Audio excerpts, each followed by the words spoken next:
Nous, notre engagement au groupe La République En Marche, c'est de remettre en jeu, en effet, les postes à responsabilité à l'Assemblée nationale à mi-mandat. Et donc, c'est certain, à Noël 2019, vous démissionnez. Nous regarderons avec les collègues, en effet, une nouvelle répartition des responsabilités. Et donc, évidemment, ça passerait par une démission. J'ai un regret, c'est que ce n'est pas une femme. Et donc, en fait, quand on regarde ce qui est en train de se passer, tous les postes de chef de groupe, chef de l'Assemblée nationale, sont réservés à des hommes. Et la parité ne suffit plus.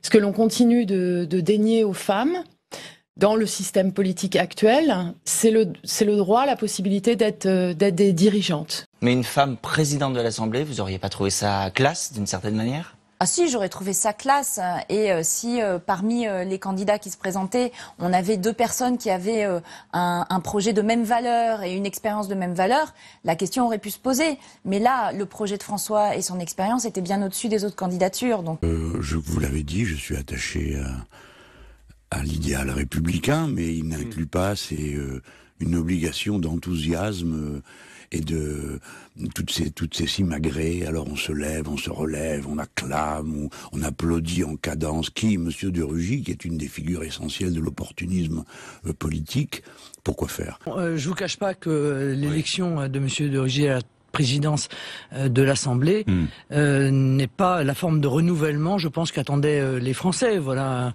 un homme qui, par son parcours, est quand même le symbole du cynisme en politique, de l'opportunisme en politique. Donc, s'il s'agissait de donner une image de renouvellement, moins qu'on puisse dire, c'est que c'est assez raté. Bon. Ça, il n'y a pas que ça. C'est-à-dire que quand François de Rugy a été élu président de l'Assemblée nationale, ils sont restés assis, alors qu'il y a quand même une tradition républicaine qui veut que le nouveau président de l'Assemblée nationale, qui en plus a donné un discours qui n'était pas un discours politisé, on se lève, ne serait-ce que pour l'applaudir. Ils sont restés de manière ostensible assis. Je pense notamment à François Ruffin, qui était assis juste à côté de François de Rugy. Qu'est-ce que ça raconte, à votre avis ? Je ne sais pas ce que ça dit d'eux. Je pense en tout cas que c'est pas respectueux de leurs électeurs.